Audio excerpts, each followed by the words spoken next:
Hello everyone and welcome to the WP Quickies, bite-sized WordPress tips and tricks in 30 minutes or less. So good afternoon to everyone. Thanks for joining me today. Today's topic is going to be continuing on the WordPress security, and we're going to be talking about passwords today. But before we get into that, please make sure that you click on the subscribe button down below, click on the bell as well, just to get notified when we go online next time. So please leave a message in the comments, let me know who's here, and we can circle back to those later on. But I've got a pretty full talk for you this afternoon. There's quite a lot of slides to cover, so I'll probably jump in just in like 30 seconds time and really kind of get that started. So I can see a few people lining up already. Well, that's great. I hope everyone's doing well. It's been a nice sunny week over this week. Trying not to watch the news because it's pretty depressing with the virus. Just fingers crossed that these infections in New South Wales don't take off like Victoria does. Okay, got a whole stream of people coming in here. Hi, Paul. Alan, these guys are all regulars. Luke, how you doing? Hypermouse, I love that username. Mr. Meowpuss. So these guys are all regulars. Joey as well. Thanks so much for tuning in. So we've got 15 online just now, which is great. So I think that's enough. I've got heaps to talk about today. So I want to try and get straight into that, if that's all right with you guys. Let's just clear that. All righty ho. Sai, hello, Mr. Sai. You have to call him Mr. Will. Will's fine. We're all friends here. Julia, hi. How you doing, Julia? Another regular. Thanks for joining in. Okay, so today, here's some of the topics that we're going to be covering today. I usually do like a big security talk once a year. I did one last year. I think it's obviously too much to cover in 30 minutes on one of these quickies. So I'm kind of chopping it down to these bite-sized quick security talks. So this one today is all about passwords. Robin, WP Gold Coast. Yes, I was on the WP Gold Coast meetup last week. Thanks to them for letting me waffle on, which was good. And Hypermouse, smiley face, great. Okay, let's jump to it. I'll just get all my stuff ready. There we go. Okay, so I want you to meet my buddy, Sun Tzu. He's not really a statue. He's a Chinese general, or he was a Chinese general. He was a strategist and a philosopher, and he was born around 500 BC. And he basically wrote the Bible in offensive and defensive strategy, and it was called The Art of War. Many of you might have heard about that book. And even today, his words are totally relevant, and they're relevant to what we're talking about today, because it's all about offensive and defensive strategies about webs. Okay, so here's one of his quotes that I like. So even the finest sword plunged into salt water will eventually rust. So what does that mean in the context of website security today? What it really means is just because your website is secure today, it doesn't mean that it can get hacked tomorrow, next month, or next year. So this is why we're talking about the password topic today. So because in reality, you are at war with lots of unknown enemies. There are a ton of botnets out there trying to automatically hack into your WordPress website. And due to WordPress's popularity, it's got a pretty big target on its back. And millions of websites are hacked every day for the same number of reasons. We don't know why they particularly want websites. We can obviously see high value websites or e-commerce to try and get details. But, at the end of the day, the more websites they control, the more stuff that they can put on. And it's all about money and power for them. So let's try and make sure that yours is not the next one by having a look at passwords, because in reality, your website is only as good as your username and password and your login account security. So usernames and passwords. Don't just think about this as a WordPress thing. Think about this as a whole web stack thing. So remember that your WordPress website, it's built on a stack of other services. It's built on a web server, it's got PHP, it's got a database. So don't just secure your WordPress username and password. Think about all those other services that are on that same web server box, like your cPanel login, like your email logins, like your FTP logins, your SSH secure shell logins, your MySQL database login as well, and whatever else you have on that web server. So when I'm talking about WordPress passwords, I'm talking about not just the WordPress password, but like all the passwords on that box that can secure it, because if they can get one password and get in one way, then they can do a lot of damage. So please think about this as like whole web server box security, and not just particularly WordPress. But of course, we will focus on WordPress today because that's what it's all about. Okay, so let's have a look at some usernames first of all before we dive into passwords.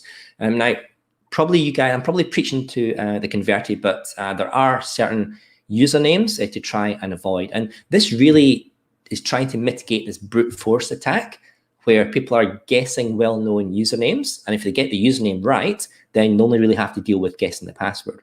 So we want to try and have secure usernames as well as secure passwords. So these are the kind of usernames that you really should avoid. Admin, of course, is the huge one because of the scripts, the cPanel scripts, maybe 5-6 years ago. It's like one button clicks and they installed WordPress for you and they created that user called admin. So a lot of people, a lot of bots and hackers will try and attack using the username admin. But there's also other common usernames that people use for systems. There's a list of them there. That's not it's not all of them, but just to give you an idea to try and avoid things like administrator, root manager, netman, superuser, guest, WordPress. Don't use WordPress. Things like those. You try and have not an unusual username, but one that wouldn't likely be guessed like you would have in other types of default systems. Okay, passwords. Let's get straight onto passwords. A lot of people use a letter number substitution when it comes to passwords, because really, if you have like a big complex password with lots of characters, it can be quite difficult to remember. So a lot of people use common words and replace some of the letters with numbers. For example, here we've got butterfly, and the B is being substituted with an 8, and the E with a 3, and the L in fly with a 1. Now, a lot of people do this. It's really, really, really common. But unfortunately, that no longer works from a security point of view, and it only takes a few days or maybe some hours to crack those. So letter number substitution, please don't do that. If you are doing that just now, have a think about a different way, and we're going to cover some password suggestions, good practice later on. I'm going to copy some things in the comments as I go along as references. So the reference I've just posted in the comment there is basically telling you how this type of character substitution is no longer a secure password method. Okay. So let's talk about social engineering. Now, what do I mean by social engineering?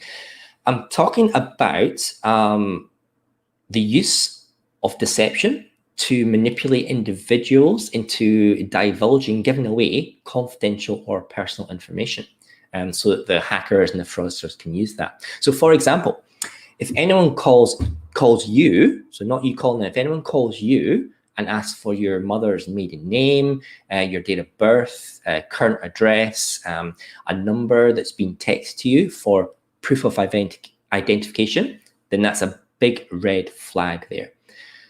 So they're trying to spoof, they're trying to get all this personal information that you could, and a lot of people do, use as password and login information.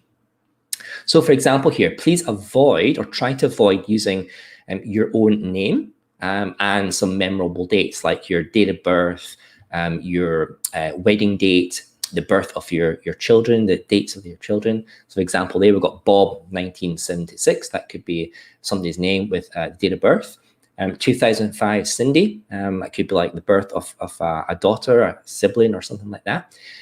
And as well, try and avoid things that are related to like your favorite footy club, your car registration number, house number. So we've got some example there, like Sydney Swans. So Swans 2017, that could be a date where they won something big. I don't know, I'm not a footy fan, so these dates are not accurate. A car rego number is the next one here. And one is like a house number with a suburb. Now, some of you might be going, oh yeah, I'd never use some of that information. However, surveys out there have shown that these are actual popular passwords that people do use. So just basically anything that is on public record that someone could look up, try and avoid that type of information to use as a password. Now, two great must-read books or articles on this particular social engineering, I think, are these. So the first one here is The Art of Deception. Now, it's a book that was written in 2003, but it's still really, really relevant just now. And what is the author, Kevin Mitnick, he was on the FBI's most wanted list for about 5 or 6 years for using social engineering to hack into US government websites, Pentagon, military, NASA, all that sort of stuff. And he didn't sit there guessing and typing away passwords and usernames. He would call people up and he would try and get all that personal information from them to use as an educated guess to get into their systems, because he knew that people don't like remembering complex passwords, and they will use stuff like birth dates and addresses and car reg numbers and things like that for passwords. So read that book. It's a great book. Another one as well. It's not a book, it's a PDF. So this one is free, and I'll just copy the link in below. And it was a survey done in 2016 by LastPass, which is one of the password managers.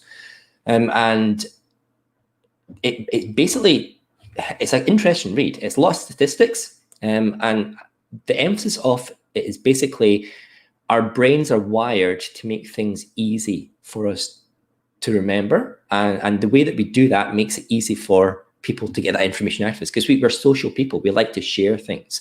But when it comes to passwords, then that's a bad thing, because a lot of us, most of us, base our passwords on things that are personal to us. So a great read there, some great scary statistics in there as well. If you can take some time, obviously buying a book costs money, but you can read that PDF for free. I really do recommend that. So let's jump into some good password examples. So if you can, I'll suggest to people that you should try and use maybe a 16-character random character password. That includes uppercase, lowercase, numbers, and symbols. And there's an example there for you, completely random. Because it's random, it's difficult to guess by hackers.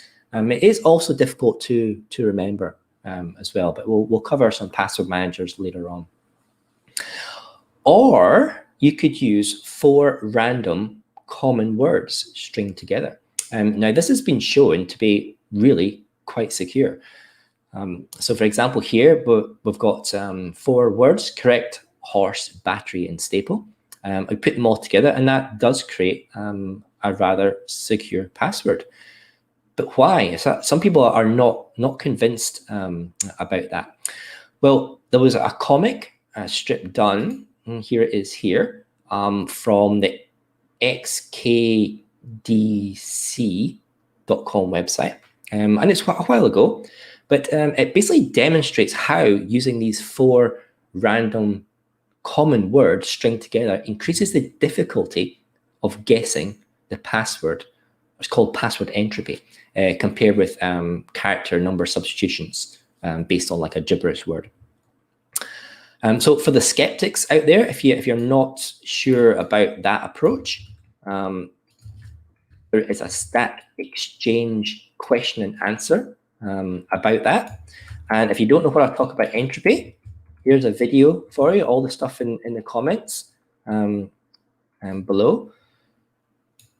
Yeah, so the little comic, I think it's great. So the little the last one there, where if you think it's difficult to remember 4 common words, it really isn't. You just create a little story. So example, there you've got a horse saying that's a battery staple, and somebody going correct, and a picture of a battery with a staple. And if you think that's difficult, well, now you've already created a story, so you can remember those things. So I don't want to cover too much about entropy and password. So I've given you references there. You guys can read that in your own time. But yeah, consider using 4 or 5 common words that you can build a story to. And that has proven to be really, really difficult for people to crack. So yeah, just going on this little comment here. So the first strip is taking a common word called troubadour, I think it was, which was a French poet in the 12th, 13th century. And he's basically worked out a way, I don't want to get into math, but it's got 28 bits of entropy or strength to crack the password. And using just 1,000 guesses a second, which is more than capable of common computers doing nowadays, that just takes 3 days to crack. Whereas if you've got 4 common words together, it increases the entropy, increases the difficulty. This one here is 2 to the power of 44. And that equates to 550 years using that 1,000 guesses per second. So that's really difficult. So yeah, definitely have a read through those articles and just have a look and about password entropy and using that particular 4 common word for a password. It's really cool.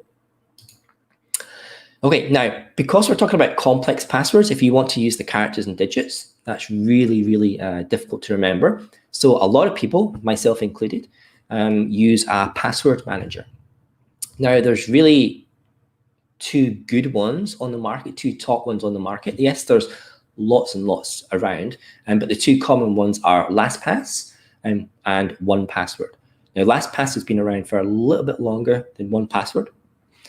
Both of them do pretty much the same job, and they work across multiple devices. They both have good interfaces and use strong encryption to store all your passwords.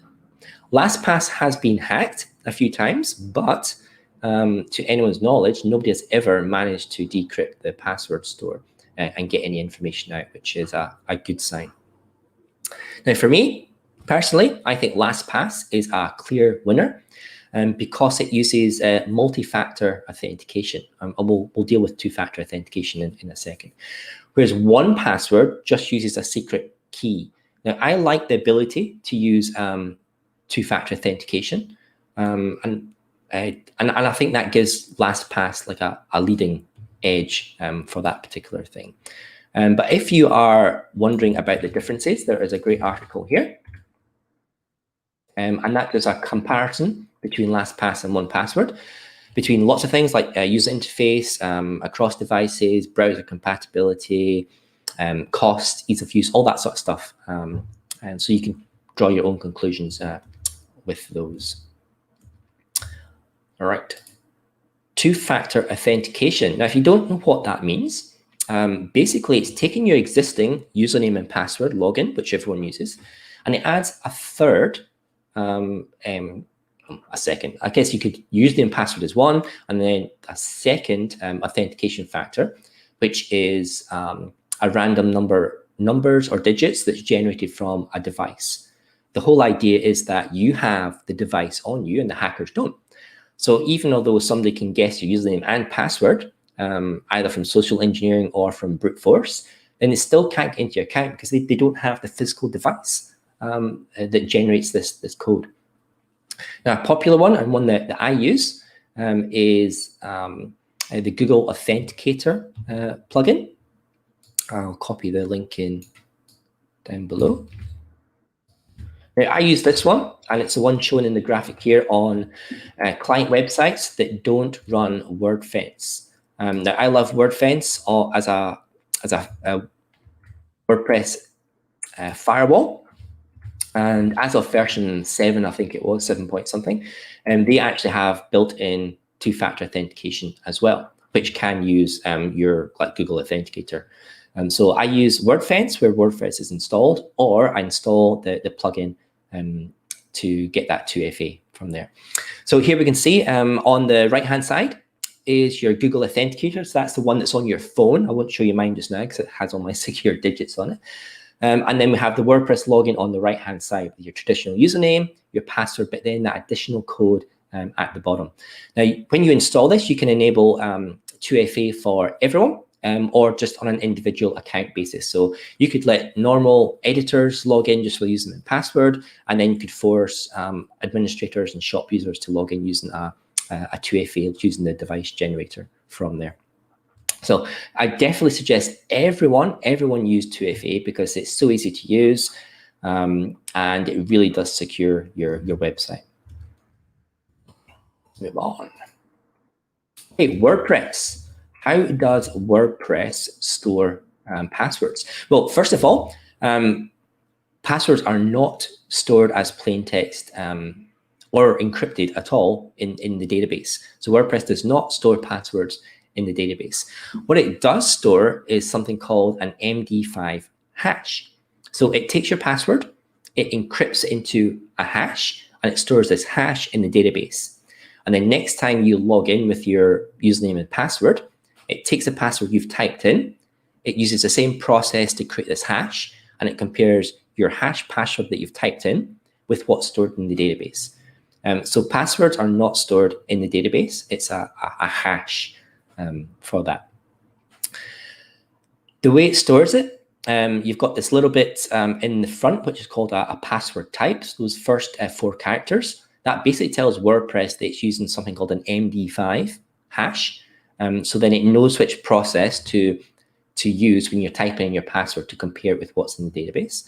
And the rest of that string is the garbled hash of your password. Now, let me just copy some things in here, some reference.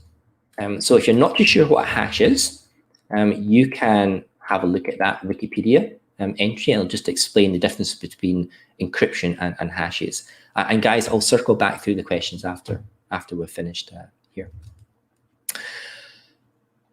Right. It also means, because it uses MD5 hash, it also means that you can get into WordPress if you don't know somebody's username and have access to the database. So like if you have access to PHP My Admin, you can use something like an online hash generator that I've just posted in the comments there.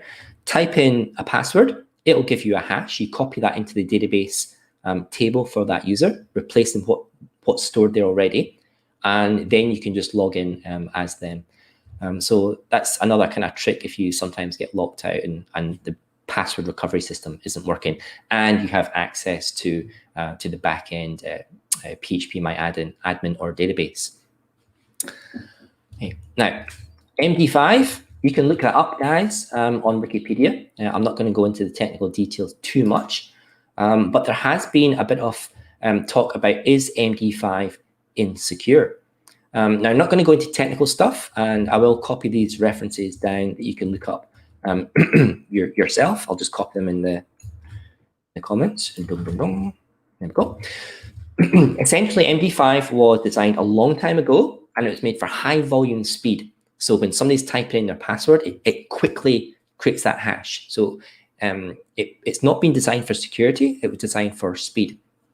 Now, we're going to talk about something called collision resistance. I don't want to get into technical, but that just means the difficulty in trying to guess a hash compared with a password. So for example, if you have a big dictionary of the English language and you run through that dictionary, a computer runs through that dictionary, and it changes all those words into hashes and then tries to compare that with the password. And that's what we're talking about.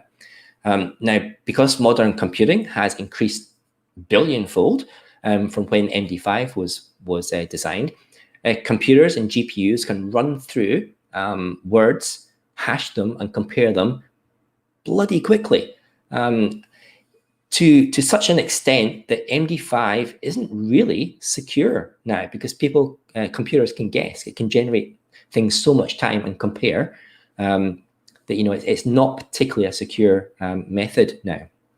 Now, it's not saying that your website can get hacked, because WordPress, as well as using MD5, uses something called Salt, And again, I don't want to get into that too much, but that's in your wp-config.php.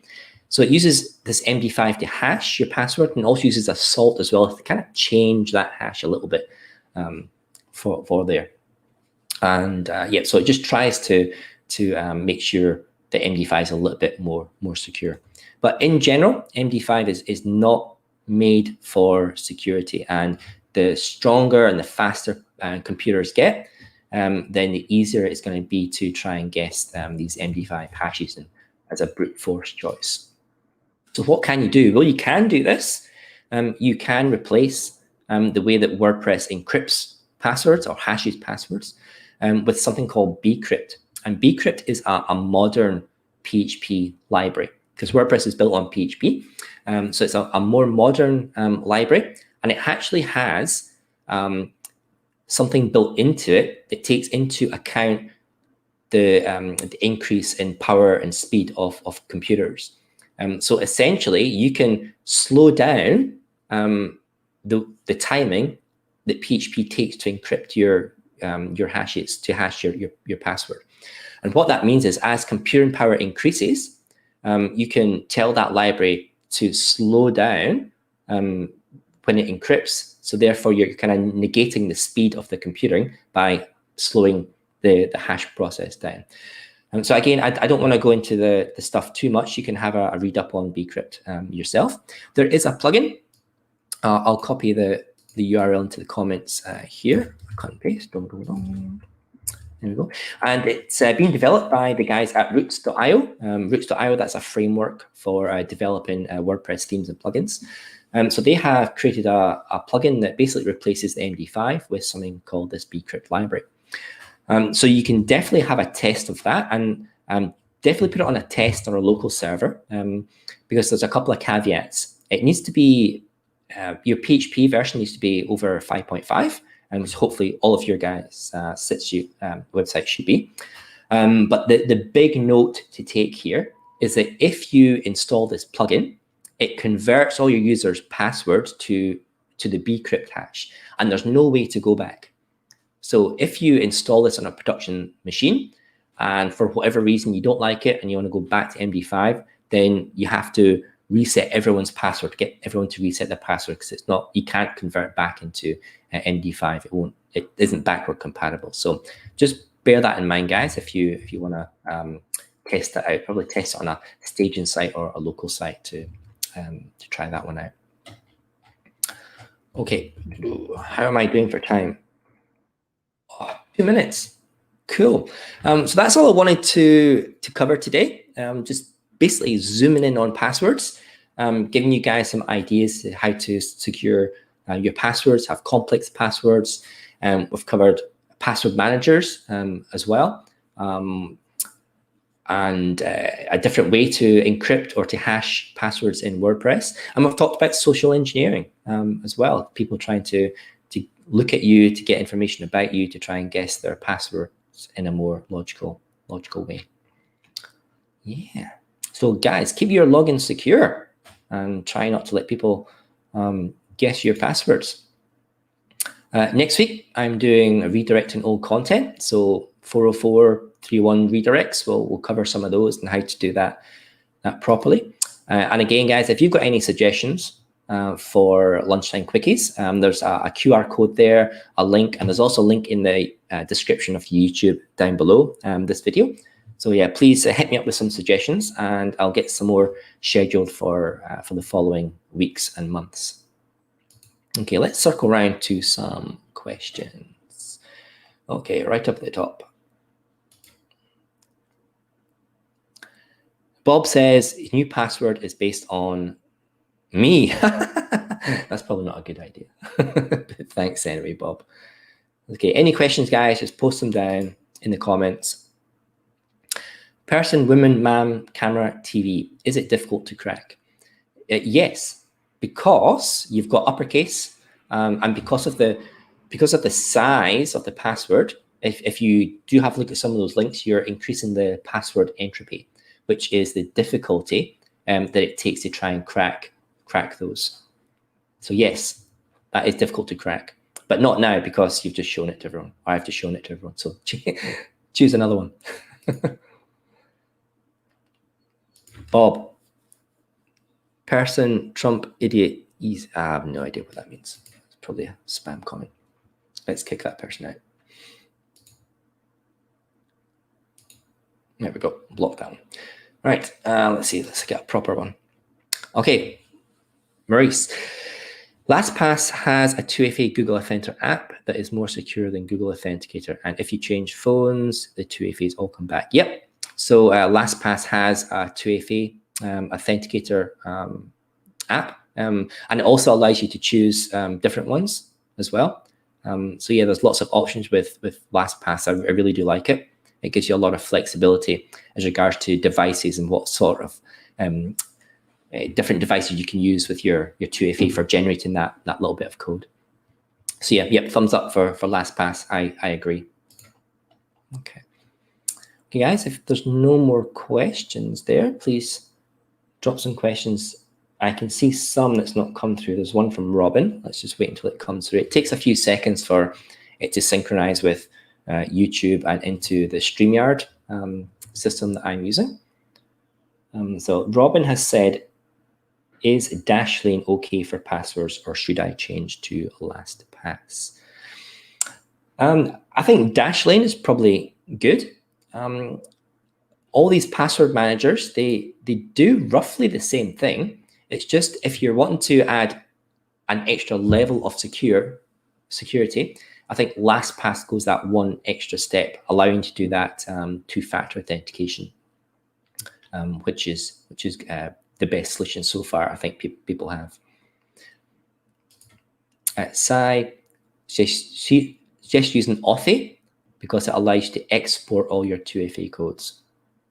Okay, just be careful when you're exporting your codes that you're storing those on somewhere that's secure as well, because there's nothing worse than having all the systems set up and then people can get at your 2FA codes and get straight into your system. So yeah, just make sure, Sai, that you've got those stored away somewhere safe that people can't get at. John, his password is 22 mixed characters, upper, lower, numbers, and special characters. Yeah, that's great. I usually use, I recommend 16 characters at the minimum. But yeah, if you can stretch to 20 or something, that's great. I usually use 28 as mine, but I tend to find that some systems, like FTP, can cap that limit under 28. Yeah, so just make sure that your passwords fit into whatever services have passwords on there. But yeah, great idea. So the more stuff you put on your passwords, the more difficulty, the greater the password entropy is. And that increases incrementally, logarithmically, sorry. So just by adding one extra digit, you're increasing that by an exponential factor of guesses. So if you go back to that, that graphic, I'm a big math buff, so I love mathematics. So here we can see that first password there with the character substitution, the guy's calculated out as 28 bits of entropy. So that's 2 to the 28 is going to be 3 days, 1,000 guesses a second. And that's almost doubled at the bottom one to 44. So you see that 2 to the power of 44 is 550 years. So just by increasing that to the power exponential, then yeah, you're increasing the difficulty hundreds, thousands folds. So yeah, definitely try and use stronger passwords. Julia, are online password generators safe? Yeah, I guess so. Yeah, I don't know. I'm a bit mixed about that. It would depend on your site. I would hate to think that they're storing, here's the paranoid in me. I'd hate to think that they're storing a password with your IP and then trying to follow you around with your IP address and try your passwords. But I think on the whole, yeah, I think the generator is safe as long as you've set them up to generate like a large password using uppercase and lowercase. And just make sure when you store that, you're storing it somewhere properly, like in a password manager or somewhere encrypted on your local machine that people can't get to. Yeah. Okay, guys, I think that's it for today. We're going to wrap up. I just went 5 minutes over, which is good because I'm way about your guys' time. It's your lunchtime. So thank you so much for joining me. As I said, next week we are doing redirects. So that'll be quite good. A lot of people have been asking for that redirects one. So we'll cover that. Oh, one last question, Daniel. Will it add security to add symbols to the 4 random common words? Right? Yes, it will. So in general, if you're just using one word and then the number character substitution, then that's pretty pants. But if you're using that in combination with a large strip of stuff, then the more characters you use, then the more difficulty the passwords get. So yeah, so thank you guys very much. Alex, thanks. Luke, thanks. John and Alan, great. Thanks for tuning in, and I will see you guys all next week. Have a great weekend. Okay, ciao.